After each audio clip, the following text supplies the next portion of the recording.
दर्शक बंधु फास्टफुड खाद्य पार्टी को सुआदिया लगिले भी यह देह पाई एक विष सहित समान। कारण अत्यधिक एही फास्टफुड खाई खाई चली जाइछि जणे 16 वर्षर झीर जीवन। उत्तर प्रदेश आम्रहारू जणे द्वादश श्रेणी छात्री मृत्यु होइछि। परिवार दाबी करथिले जे झीटी केवल पिज्जा पास्ता एवं मैगी समेत जंक फूड खाउथिला, जहा फଳରେ तार अंतर्नळी खराब होई छिद्र होई जाइथिला। मृत आहारांक परिवार अनुसार झीटी पिला दिनरू जंक एवं फास्टफुड खाउथिला। से घरे रंधा खाद्य को मध्य पसंद करुनथिला एवं मैगी पास्ता एवं पिज्जा भली फास्ट एवं प्रक्रियाकृत खाद्य प्रति आग्रही थिला।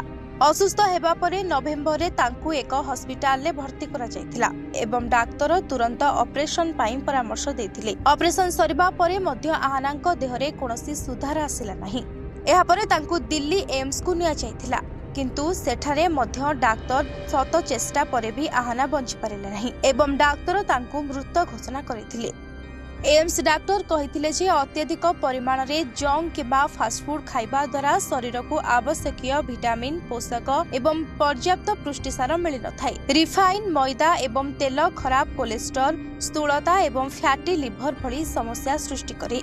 पाचन प्रणाली प्रभावित होई पारे एवं ए सबु हृदय उपरे पार्श्व प्रभाव पकाई पारे। तबे फास्टफुड बहुत क्षतिकारक खाद्य, एगुडी को एडाइबा उचित। जदि आपण भी सेगुडी को खाउचंती तेबे स्वाद पई आपण मासकु थरे खाई परिबे, किंतु जदि आपण एहा को अभ्यास करंती तेबे आपणक शरीर को एहा द्वारा बहुत क्षति सहिबाकु पड़िबो।